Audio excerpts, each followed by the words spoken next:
ధ్యానాన్ని నేర్పించి ఆధ్యాత్మికత వైపు నాకు అడుగులు వేయించినటువంటి ధ్యాన గురువు, జగద్గురువు, శాకాహార గురువు బ్రహ్మర్షి పితామహ పత్రిజీ గారికి, నాకు ఆత్మ ఆవిర్భావ రహస్యాన్ని, శరీర నిర్మాణ రహస్యాన్ని, చక్ర రహస్యాన్ని, అమరత్వ జ్ఞానాన్ని నేర్పించినటువంటి మాస్టర్స్కే టీచర్ అయినటువంటి రామ్తా మాస్టర్కి నా ఆత్మపూర్వక ప్రణామాలు. Welcome masters, all of you welcome. మనం రామ్తా విజ్ఞానంలో అత్యంత కీలకమైనటువంటి ఐశ్వర్య ప్రాప్తిరస్తు మనీ మంత్ర అనేటువంటి సబ్జెక్టు గురించి మన జ్ఞానం పంచుకుంటున్నాము గత కొద్ది ఎపిసోడ్లుగా. నిన్నటి లాస్ట్ ఎపిసోడ్లో మనం ఏం నేర్చుకున్నాం? బంగారానికి ఉన్నటువంటి విలువ ఎంతో, బంగారం ఎంత అద్భుతమైనదో, gold is equal to god అని మనం నేర్చుకున్నాం మాస్టర్స్. ఎవరైతే గోల్డ్ని ధిక్కరిస్తారో వారు దైవత్వాన్ని, గాడ్ని కూడా ధిక్కరించినట్టే.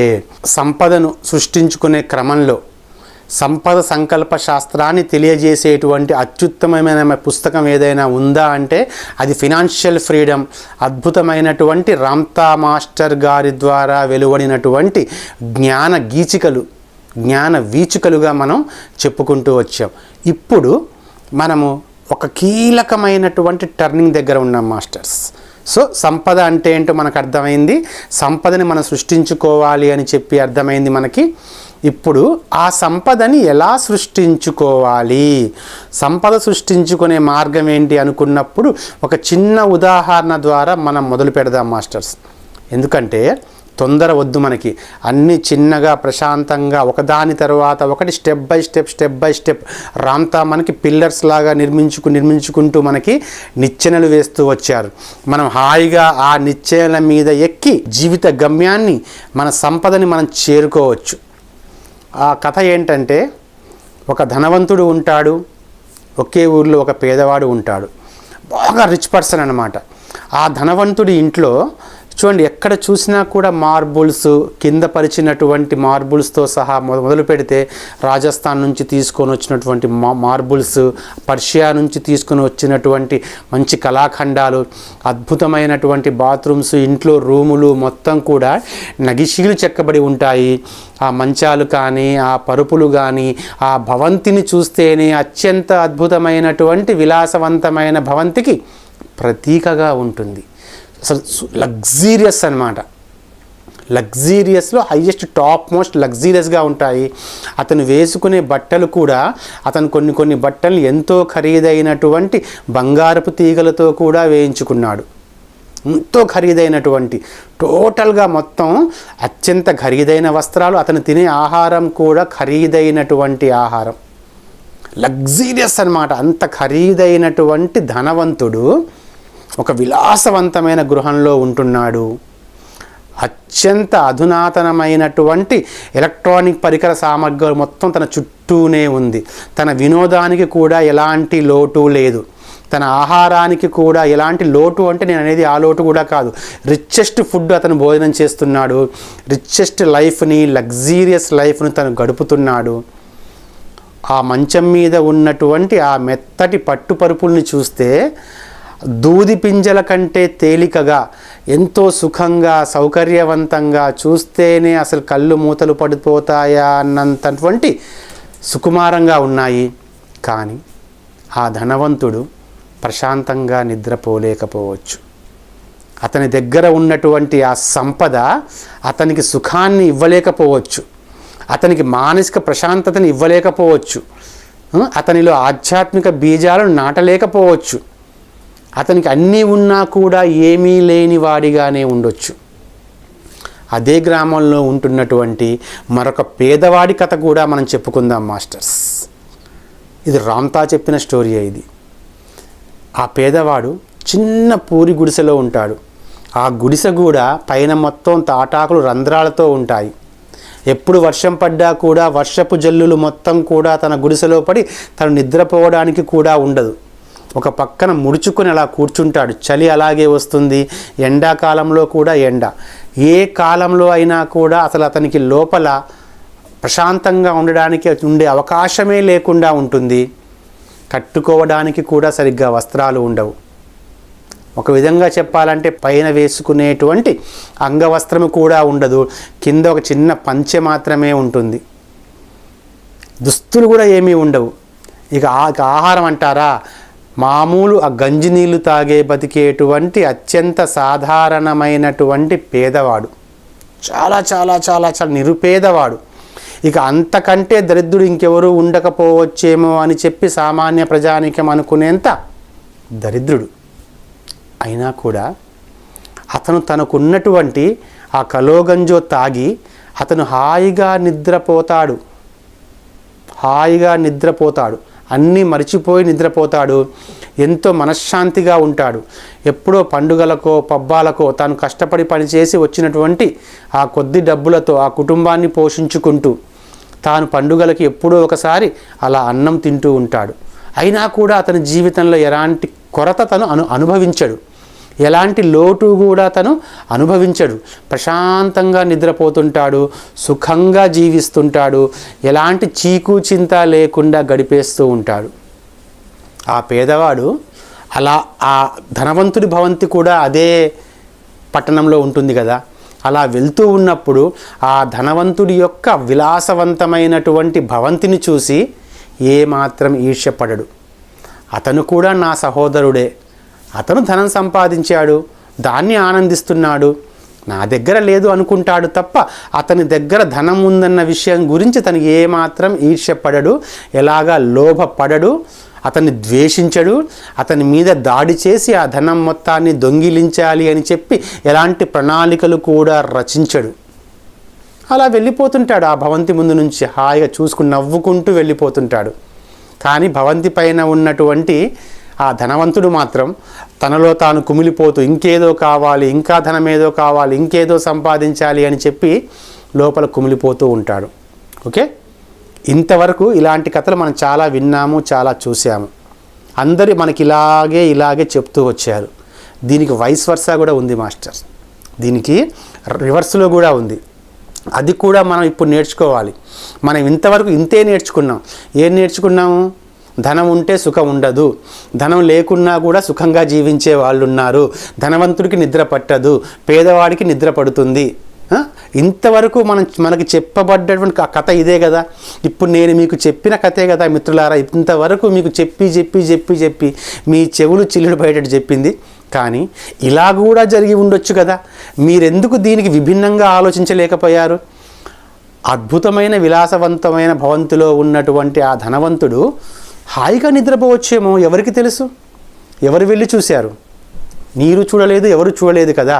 అతను హాయిగా కూడా నిద్రపోతూ ఉండొచ్చు, అతను రుచికరమైనటువంటి పదార్థాలని ఆరగిస్తూ ఉండొచ్చు, దాంట్లో ఆనందాన్ని జుర్రుకుంటూ ఉండొచ్చు.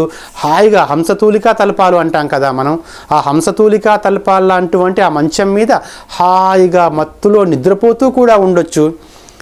తాను కూడా సుఖంగా ఉండొచ్చు కదా, తను కూడా శాంతిగా ఉండే అవకాశం ఉంది కదా.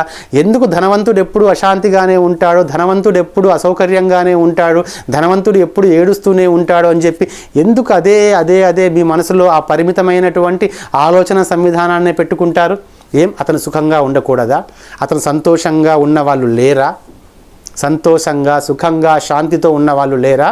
మరి పేదవాడు, ఏమీ లేనటువంటి పేదవాడు తానుకు ఏమీ లేదు అని చెప్పి ద్వేషం పెంచుకోవచ్చు కదా. ఆ ధనవంతుని భవంతిని దాటుతూ ఉన్నప్పటి నుంచి ఒక ద్వేషాన్ని పెంచుకోవచ్చు కదా. నా దగ్గర లేదు, ఇతని దగ్గర ఉంది, ఇతని దగ్గర నుంచి నేను దొంగిలించాలి ఆ ధనాన్ని, ఇతని దగ్గర నుంచి ఆ డబ్బుని కొల్లగొట్టాలి, నేను కూడా ఇలాంటి భవంతి నిర్మించుకోవాలి అని చెప్పి అతని మీద అసూయ పెంచుకునే పేదవాడు కూడా ఉండొచ్చు కదా. తాను ఉన్నటువంటి ఆ స్థితిలో, తనకి తినడానికి తిండి లేనటువంటి ఆ స్థితిలో తను ఒక తిరుగుబాటుదారుడిగా, ఒక విప్లవకారుడిగా తను కూడా మారే అవకాశం ఉంది కదా. ఎందుకు తాను సుఖంగా నిద్రపోతాడు గంజి దాగి అని చెప్పి మీరు అనుకుంటారు? గంజి తాగితే నిజంగా సుఖంగా నిద్ర పడుతుందా? శరీరానికి కావాల్సినటువంటి ఆహారం శరీరానికి అందకుంటే సుఖంగా నిద్ర పడుతుందా? కానీ ఎందుకు చెప్పబడ్డాయి మనకి అలాంటి కథలు? అవే కథలు ఇంకా ఇంకా ఇంకా ఇప్పటికీ కూడా అవే కథలు చెప్పబడుతున్నాయి. ఇప్పటికీ కూడా చాలామంది ఆధ్యాత్మికవేత్తలుగా చెప్పుకుంటున్నటువంటి ఎంతోమంది ఇలాంటి కథలనే ప్రసార మాధ్యమాల్లో రిపీట్గా వేస్తూనే ఉంటారు. కానీ ఇలా ఎందుకు కూడా జరుగుతుంది అని చెప్పి ఎందుకు ఆలోచించరు? అతను కూడా ఒక రెబల్గా మారొచ్చు కదా. అతను కూడా ఒకానొక రోజు క్రూరుడిగా మారి ఆ పేదవాడు ఆ ధనవంతుణ్ణి చంపి ఆ ధనాన్ని దొంగిలించుకుని పోవచ్చు కదా. దేనికైనా అవకాశం ఉంది మాస్టర్స్. రెండూ కూడా నిజాలు కావచ్చు, రెండూ కూడా అబద్ధాలు కావచ్చు. దీని ద్వారా మీకు చెప్పాలనుకుంటున్నటువంటి అత్యంత ముఖ్యమైన విషయం ఏంటంటే, మీ సంతోషము అనేది, మీ సుఖము అనేది, మీ మనశ్శాంతి అనేది ఏది ఏమైనా కూడా బాహ్యంలో ఉన్న వస్తువుల మీద ఆధారపడైతే ఉండదు. మీ ప్రవర్తన మీ బాహ్యంలో ఉన్నటువంటి మెటీరియలిస్టిక్ వరల్డ్ మీద, మీ భౌతిక ప్రపంచం మీద అయితే ఆధారపడి ఉండొచ్చు, ఉండకపోవచ్చు, కానీ ఉండదు అని చెప్పి నొక్కి వక్కానిస్తాడు రామ్. ఎస్, భౌతికపరమైనటువంటి సంపద మీద ఉండదు. మీ అస్సలైన ఆనందం అనేది ఎప్పుడు ఉంటుందంటే, ధనవంతుడు నవ్వుతూ ఉండొచ్చు, ధనవంతుడు ఏడుస్తూ ఉండొచ్చు, పేదవాడు నవ్వుతూ ఉండొచ్చు, పేదవాడు క్రూరంగా ఉండొచ్చు. అదంతా కూడా బాహ్యమైన వస్తువుల్ని బట్టి వారి గురించి మనం ఆలోచించినటువంటి మన ఆలోచన సంవిధానం. అది వారి ఆలోచన సంవిధానం కాదు, మన ఆలోచన సంవిధానము. అందుకనే మాస్టర్స్, నిజమైన సంపదని మనం ముందుగా మనం ఫస్ట్ నిజమైన సంపద సృష్టించుకోవాలనుకుంటే, ఆ నిజమైన సంపదని మనం ముందుగా ఎక్కడ సృష్టించుకోవాలి అంటే మన అంతరంగంలో సృష్టించుకోవాలి. మన అంతరంగంలో మనం సృష్టించుకోవడమే ముఖ్యం. బాహ్యం గురించి మనం పట్టించుకోవాల్సిన అవసరం కూడా లేదు. ఎందుకు అంటే, ఎప్పుడైతే మన అంతరంగంలో మనం సంపదను సృష్టించుకుంటామో అది సహజంగానే బాహ్యంలో రిఫ్లెక్ట్ అవుతుంది, అది బాహ్యంలో పునఃసృష్టించబడుతుంది. ఎస్, ఈ పాయింట్ చెప్పడం కోసమే రామ్తా ఆ కథని 2 విధాలుగా చెప్పుకుంటూ వస్తాడు. బాహ్యంలో ఏమీ ఉండదు, బాహ్యాన్ని అసలు నువ్వు బాహ్యంలో ఏం జరుగుతుందో నువ్వు జడ్జి కూడా చేయలేవు, నువ్వు ఒక అంచనాకి కూడా రాలేవు, ఎవరు ఎప్పుడు ఎలా ఉంటారో కూడా నీకు తెలియదు. కాబట్టి నువ్వు సంపద సృష్టించుకోవాలి అనుకుంటే అట్ ఫస్ట్ నీ అంతరంలో సృష్టించుకో, నీ అంతరంలో సంపదను సృష్టించుకో. మనం బంగారాన్ని సృష్టించుకోమంటున్నాం. ఎస్, నీ అంతరంలో ఆ బంగారాన్ని సృష్టించుకో. నీ అంతరంలోనే సృష్టించుకోవాలి. నీ అంతరంగంలోనే నువ్వు సృష్టించుకున్న మరుక్షణము ఎలా మారుతుంది? రామ్తా చెప్తారు కదా, నీ ఆలోచన భౌతిక వాస్తవంగా ఎలా మారుతుందో చెప్తారు ఆయన. సంకల్ప శాస్త్రంలో అంటారు, నువ్వు నీ అంతరంగంలో బంగారాన్ని సృష్టించుకున్నంత మాత్రాన, పద్ధతి ప్రకారంగా డ్రీమ్ని అచీవ్ చేసినంత మాత్రాన అది విశ్వమానసంలోనికి ప్రవేశించి విశ్వంలో ఉన్నటువంటి దివ్యమానసాన్ని తాకి దివ్యమానసంలో ఉన్నటువంటి సంపదని ఆకర్షించి నీ వైపుకు తీసుకొని వస్తుంది. నీ ఆలోచన అనేది ఒక విద్యుదయస్కాంత శక్తిగా మారి, ఒక కాంతిగా మారి, అది ఘనీభవించి పదార్థంగా నీ కళ్ళ ముందు గోచరిస్తుంది అని మనకి అద్భుతంగా చెప్తారు మాస్టర్స్. సో ఈ ఎపిసోడ్లో మనం బాగా గుర్తుంచుకోవాల్సినటువంటి నెంబర్ 1 పాయింట్ ఏంటంటే, ఏది సృష్టించుకున్నా కూడా మొదట మీ అంతరంలో సృష్టించుకోండి. మీ అంతరంగమే మీ కథన రంగం. బాహ్యం అనేది దాని యొక్క ప్రతిఫలం, మీ నీడ అది. బాహ్యం అనేది మీ నీడ. మీ సృష్టి ఎప్పుడూ అంతరంగంలోనే కొనసాగాలి, అంతరంగంలోనే కొనసాగాలి అని చెబుతూ, బంగారాన్ని ఎప్పుడూ కూడా మీ అంతరంగంలోనే సృష్టించుకోండి, మీ అంతరంగంలో అలంకరించుకోండి అని చెబుతూ ఇంకేమంటారంటే, మనందరినీ బంగారం వద్దు వద్దు వద్దు అంటుంటారు కదా, ఆ అనేవాళ్ళ దగ్గర ఎన్ని కోట్ల టన్నుల బంగారపు నిల్వలున్నాయో మీకు తెలుసా అంటారు. అసలు ఈ ప్రపంచం మొత్తంలో మనల్నేమో ధనం వద్దు వద్దు అంటారు, ధనం వల్ల నువ్వు పాడైపోతావు, ధనం చెడ్డది, ధనాన్ని సంపాదించుకోమాక అంటారు. కానీ మాకు ధనాన్ని బహుమతిగా ఇవ్వండి అంటారు. మాకు ధనాన్ని బహుమతిగా ఇవ్వండి, నీ దగ్గర ఉంచుకోవద్దు అంటారు. అందుకే ప్రపంచంలో అత్యుత్తమ కోటీశ్వరులు ఎవరయ్యా అంటే, మన ఫోర్బ్స్ పత్రిక ఇచ్చేది కాదు మాస్టర్స్, ప్రార్థనాలయాలు. ఏ మతానికి సంబంధించినైనా సరే ప్రార్థనా ఆలయాల దగ్గర ఉన్నటువంటి ఆస్తులు కానీ, ఆ బంగారాలు కానీ, ఏ మతానికి సంబంధించిందైనా.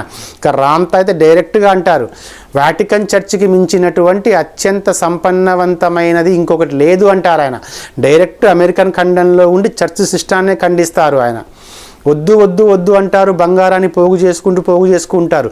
మరి నీకు అవసరం లేనిది వాళ్ళకెందుకు? ఎందుకు అంటే వాళ్ళకి తెలుసు సంపద ఎవరి దగ్గర ఉంటే వారు సహజంగానే అత్యంత బలవంతులుగా మారుతారు. అధికారం అనేది వారి చెప్పు చేతల్లోనికి వస్తుంది. వారు అధికారాన్ని చెలాయించడం మొదలు పెడతారు. అలా అధికారాన్ని బదలాయించగల సత్తా సంపదకి ఉంది. కాబట్టి వాళ్ళు అధికారం కోసం, అందరినీ తమ చెప్పు చేతుల్లో పెట్టుకోవడం కోసం మన దగ్గర ఉన్నటువంటి సంపదని చాలా ప్లాన్డ్గా లాక్కుంటున్నారు masters. Be aware of them. మంచి పనులకి, మంచి కార్యక్రమాలకి, అన్నదాన కార్యక్రమాల లాంటి వాటికి, ఈ భూతలానికి అమితమైన శక్తిని ఇచ్చేటువంటి పిరమిడ్ల నిర్మాణానికి మనం ఖచ్చితంగా, నేను మీకు ముందే చెప్పాను ఫస్ట్ 2 ఎపిసోడ్లలోనే, నీ దగ్గర ఉన్నటువంటి సంపదలో ఖచ్చితంగా 50% నీ తోటి వారికి, సమాజానికి, ఈ భూమాతకి, భూమాత పరిరక్షణకి, మన భూమండలం మీద ఉన్నటువంటి శక్తి స్థాయిల్ని బ్యాలెన్స్ చేయడానికి నువ్వు అందించవలసిందే. కానీ నీ దగ్గర ఉంటే తప్పు, మా దగ్గర ఉంటే ఒప్పు, కాబట్టి మాకు ఇవ్వు అని చెబుతున్న వాళ్ళ పట్ల మాత్రం చాలా చాలా చాలా జాగ్రత్తగా ఉండండి. అది వాళ్ళు మిమ్మల్ని ఉపయోగించుకొని వాళ్ళ సంపదని వాళ్ళు సృష్టించుకుంటున్నారు. అది వాళ్ళ టెక్నిక్ అది. కానీ మీరేం చేయాలి? మీ సంపదని కూడా మీరు సృష్టించుకోవాలి. అలా ఒకరి బానిసత్వంలోకి ఎట్టి పరిస్థితుల్లోనూ కూడా వెళ్ళిపోవద్దు. మీ సంపదని కోల్పోయి మీరు దరిద్రులుగా ఎప్పుడూ ఉండొద్దు. ఎందుకంటే ఇప్పుడు ప్రతి దానికి, మన ప్రతి చిన్న అవసరం తీరడానికి అయినా సరే ధనం మూలం ఇదం జగత్ అని చెప్తూ వస్తారు. ప్రతి దానికి మనకి ధనం కావాల్సిందే. ధనం లేనిది ఇక్కడ ఏ పని కూడా జరగదు, ఒక అడుగు కూడా ముందుకు వేయబడదు. కాబట్టి ధనం చెడ్డది కాదు మాస్టర్స్. ధనం చెడ్డది అని చెప్పేవాళ్ళు చెడ్డవాళ్ళు కావచ్చు, కాకపోవచ్చు, కానీ ధనం మాత్రం చెడ్డది కాదు. దాన్ని ఖచ్చితంగా మనలో ప్రతి ఒక్కరము మనీని ఎర్న్ చేయాల్సినటువంటి కనీసమైనటువంటి రెస్పాన్సిబిలిటీ మన మీద ఉంది. మన కోసము, మన సంతానం కోసము, వారి యొక్క అభ్యున్నతి కోసము, దాంతోపాటుగా మన సమాజము కోసము, ఇలా ప్రతి ఒక్కరి కోసము ఆ ధనాన్ని నీతిగా, న్యాయంగా మనం సంపాదించేటువంటి ధనం వల్ల ఎవరికీ నష్టం రాకూడదు, మన వల్ల ఎవరూ బాధపడకూడదు, ఎవరిని మోసం చేసి మనం సంపాదించకూడదు. అందుకే మాస్టర్స్ ఆ కాలంలోనే మహమ్మద్ ప్రవక్త గారు బ్యాంకు సిస్టాన్ని ఆయన తీసుకొని వచ్చినప్పుడు ఆయన ఇంట్రెస్ట్ లేకుండా ఒక సహకార ఉద్యమాన్ని ఆయన తీసుకొని వచ్చారు. అందుకే ఇప్పటికి కూడా రామ్తా విషయాన్ని నొక్కి వక్కానిస్తారు. నో, డెప్ట్స్ వద్దు, అప్పులు అనేవి ఎట్టి పరిస్థితుల్లోనూ తీసుకోవద్దు. ఈరోజు మళ్ళీ నొక్కి వక్కానిస్తాను ఆ విషయం గురించి. ఎట్టి పరిస్థితుల్లోనూ ఇవ్వద్దు, ఎట్టి పరిస్థితుల్లోనూ తీసుకోవద్దు. మీకు కావాల్సింది మీరు సృష్టించుకోండి. మీరు అప్పు తీసుకున్నారు అంటే మీ దివ్యత్వాన్ని తాకట్టు పెట్టినట్టే. ఇక ఆ క్షణం నుంచి మీ దివ్యత్వం మొత్తం అతని హ్యాండ్ ఓవర్లోనికి వస్తుంది. మీ ప్రతి ఆలోచన కూడా దాన్ని మళ్ళీ ఎలా చెల్లించాలా, దాన్ని మళ్ళీ తిరిగి ఎలా చెల్లించాలా అని చెప్పి ఆలోచిస్తుంటారు. దాన్ని తిరిగి చెల్లించే ప్రయత్నంలో ఆ ఆదాయాన్ని సంపాదించుకోవడం కోసం ప్రయత్నం చేస్తూనే ఉంటారు, కష్టపడుతూనే ఉంటారు. అది మనం తీసుకున్నప్పుడు, ఇచ్చినప్పుడు కూడా సేమ్ పరిస్థితి. అతను ఎప్పుడు ఇస్తాడో కూడా మీకు అర్థం కాని పరిస్థితి. కాబట్టి ఇది మళ్ళీ ఎందుకు రెండవసారి నొక్కి వక్కానిచ్చానంటే, చాలామంది నా కౌన్సిలింగ్ కోసం వచ్చేవారు నన్ను అడిగే ప్రశ్న ఇది. సార్ మాకు అప్పులు ఉన్నాయి, చాలా కష్టపడుతున్నాం. ఇంకొంతమంది ఏంటంటే మేము అప్పులు ఇచ్చాం సార్, మేము కష్టపడుతున్నాం. అది ఇవ్వమాకండి అయ్యా, తీసుకోమా, సహాయం చేయి. ఏ ప్రతిఫలాన్ని ఆశించకుండా సహాయం చేయి. ఒకరు ఆపదలో ఉన్నారా, నీ దగ్గర సంపద ఉందా, తీసి వారికి ఇచ్చేసే నువ్వు. ఆ తర్వాత దాన్ని మర్చిపో. వారి దగ్గర ఉన్నప్పుడు వాళ్ళు ఇస్తారు అన్న దాంట్లోనే నువ్వు ఉండు తప్ప, నువ్వు ఇచ్చింది ఒక దానం అనుకో. నువ్వు ఎప్పుడు కూడా నువ్వు చేసిన ప్రతి సహాయం కూడా ఒక దానము అనుకో. నువ్వు సహాయం చేయి, నువ్వు మర్చిపో, అది మళ్ళీ తిరిగి నీ వద్దకి అప్పుడు వస్తుంది అంటారు. నువ్వు సహాయం చేసి ఒకరికి మళ్ళీ వారి దగ్గర నుంచి పునఃసహాయాన్ని కనుక నువ్వు ఆశించకుండా నువ్వు దానము చేసినట్లయితే ఖచ్చితంగా మళ్ళీ తిరిగి నీ సంపద రెట్టింపై నీ దగ్గరికి వస్తుంది అంటారు మాస్టర్స్. ఇది ఎన్నోసార్లు ఇది ప్రూఫ్ చేయబడింది కూడా. అందుకే మనం ఏమంటామంటే, అద్భుతమైనటువంటి అన్నదాన కార్యక్రమాలకు కానీ, పిరమిడ్ నిర్మాణాలకి కానీ, వీటన్నింటికీ కూడా మనం ఇతోధికంగా మనం దానం చేస్తూ ఉండాలి. ఏదైతే మనం దానం చేస్తే, ఇక్కడ చాలా కీలకమైన పాయింట్ ఏంటంటే మాస్టర్స్, మనం ఒకరికి ఇచ్చాము అంటేనే మన దగ్గర ఉంది అని అర్థం. మన దగ్గర ఉంది అంటేనే మనం ఫినాన్షియల్గా రిచ్గా ఉన్నామని అర్థం. మనం ఫినాన్షియల్గా రిచ్గా ఉన్నామన్న థాట్ మనలోకి వచ్చింది అంటే రిచ్నెస్ ఆటోమేటిక్గా నీ దగ్గరకు వస్తుంది. ఇది మనీ మంత్రాల సక్సెస్ మంత్ర మాస్టర్స్. మీ దగ్గర ఎంతైనా ఉండనివ్వండి, రూపాయి ఉండనివ్వండి, ₹10 ఇచ్చేయండి. నీ దగ్గర రూపాయి ఉంచుకొని నువ్వు ₹10 ఇచ్చినా కూడా సహాయం, మళ్ళీ అప్పుగానే అనట్లేదు, సహాయంగా ఒక దాన కార్యక్రమానికో, ఒక పుణ్య కార్యక్రమానికో, ఒక మంచి కార్యక్రమానికో, ప్రకృతికి మంచి చేసే కార్యక్రమానికో నీ దగ్గర ఎంతున్నా అనేది ముఖ్యం కాదు. నీ దగ్గర రూపాయి బిల్, 2 ₹10 నీ దగ్గర ఒకటి తీసిచ్చేసి, లేక 2 ₹10 ఉన్నాయి, ఒక ₹10 తీసిచ్చే అంతే. మళ్ళీ అక్కడి నుంచి ఏం ఆశించకు. నువ్వు ఇచ్చావు అంటేనే నీ మనసులో రిచ్నెస్ అనేది ఉంది అని అర్థం. ఆ రిచ్నెస్ తోటి నిన్ను వెతుక్కుంటూ నీ కాళ్ళ దగ్గరికి వస్తుంది. నువ్వు ఎలాంటి కష్టపడాల్సిన అవసరం లేదు, మూట్లు మేయాల్సిన అవసరం కూడా లేకుండా నీ దగ్గరికి, నీ రన్నర్స్ ద్వారా దగ్గరికి వచ్చి సృష్టించబడుతుంది. ఆయన నొక్కి వక్కానిస్తాడు రామ్ మాస్టర్స్. ఈ సంపదకి సంబంధించినటువంటి పాతవి ఏదైనా ఉంటే, మనం ముందు కథ చెప్పుకున్నాం కదా, ఆ కథ లాంటి కథలు ఇంకా మీ మనసులో ఉంటూ ఉంటే మాత్రం అన్నిటిని డిలీట్ చేసేయండి. ఆ కథల కంటే విభిన్నమైన కథలు కూడా ఎన్నో ఉంటాయి. ఆ కథలు మనకి చెప్పబడుతున్న వాళ్ళు వాళ్ళ వెనకాల కొన్ని వేల కోట్ల సామ్రాజ్యాలు నిర్మించుకుంటూ వస్తున్నారు. మనకి మాత్రం అవే కథల్ని వినిపిస్తూ వస్తున్నారు మనకి. కానీ చాలామంది ఉన్నారు నిరాడంబరంగా ఉండేవారు, ప్రజలకి సేవ చేయాలి అనుకునేవారు, స్వామీజీలు, సేవకులు, అట్లాంటివి కూడా ఎన్నో సంస్థలు ఉన్నాయి. ఆ ఎన్నెన్నో సంస్థల మధ్యలో గుప్పెడు మంది ఉంటారు మాస్టర్స్ అంతే. చాలామంది స్వచ్ఛందంగా, నిస్వార్థంగా ప్రజలకి ఆత్మజ్ఞానాన్ని అందించాలి అనేటువంటి వారు చాలామంది ఉన్నారు. కానీ ఈ చాలామందిలో ఉన్నటువంటి గుప్పెడు మందిని మీరు గుర్తుపట్టండి అని చెప్పడమే ఇక్కడ నా యొక్క అత్యంత ప్రధానమైనటువంటి ఉద్దేశం. Beware of them. వారి పట్ల చాలా జాగ్రత్తగా ఉండండి. సంపదని మీరు సృష్టించుకునే క్రమంలో మీ సృష్టిని వాళ్ళకి ధారపోయమాకండి. ఎక్కడ సరైనటువంటి అవకాశం ఉందో అక్కడ మీరు వారికి అర్పించండి. మీరు మరింత సృష్టించుకుంటూ ఉంటారు. మీరు సంపద సృష్టించుకోవడం అంటేనే మీ దివ్యత్వంలోకి మీరు మళ్ళీ ప్రయాణం చేయడం మై డియర్ ఫ్రెండ్స్. ఇది ఇంకొక అద్భుతమైన వాక్యం. ఇలాంటి సెషన్స్లో వస్తున్నటువంటి ఈ దివ్య మహావాక్యాలని మీరు నోట్ చేసుకొని మాస్టర్. ఇవన్నీ బుల్లెట్ పాయింట్స్, ఇవన్నీ కూడా ఫోకస్ పాయింట్స్. ఈ ఫోకస్ పాయింట్స్ని కనుక మీరు నోట్ చేసి ఈ వాక్యాలను కనుక మీ అంతరంగంలోనికి మీరు అనుమతించి దాని మీదే సరి అయిన ధ్యాస పెట్టి సరి అయిన ధ్యానం గనక మీరు చేయగలిగితే అద్భుత సంపన్నవన్నులుగా మీరు తీర్చిదిద్దపడతారు, సంపన్నులుగానే మారతారు మై డియర్ ఫ్రెండ్స్. అందుకే రామ్తా ఏమంటారు తెలుసా, మళ్ళీ ఒకే ఒక విషయం మనల్ని హెచ్చరిస్తూ ఉంటారు. మనందరం కూడా సంపన్నులుగా ఉండేవాళ్ళం ఒకప్పుడు, మనం ఇప్పుడు ధనవంతులుగా మారిపోయామంటారు. చూడండి మాస్టర్స్, ఈ వాక్యం గురించి ఈరోజు ధ్యానంలో కూర్చున్నప్పుడు మీరు ఆలోచించండి, ధ్యాన స్థితిలో ఆలోచించండి. ఒకప్పుడు మానవులందరూ కూడా సంపన్నులుగా ఉండేవారు, కానీ ఇప్పుడు మానవులు ధనవంతులుగా తయారైపోయారు. ఎంతో అద్భుతమైన వాక్యం మాస్టర్స్. నేను ఈ సెంటెన్స్ గురించి, ఈ వాక్యం వెనక దాగున్నటువంటి నిగూఢమైన రహస్యం గురించి, ఇంకా మనీ మంత్రాలో ఉండాల్సినటువంటి టెక్నిక్స్ గురించి నేను నెక్స్ట్ ఎపిసోడ్లో మీకు ఇంకా సవివరంగా మీకు వివరిస్తాను my dear friends, my dear God's, my dear masters.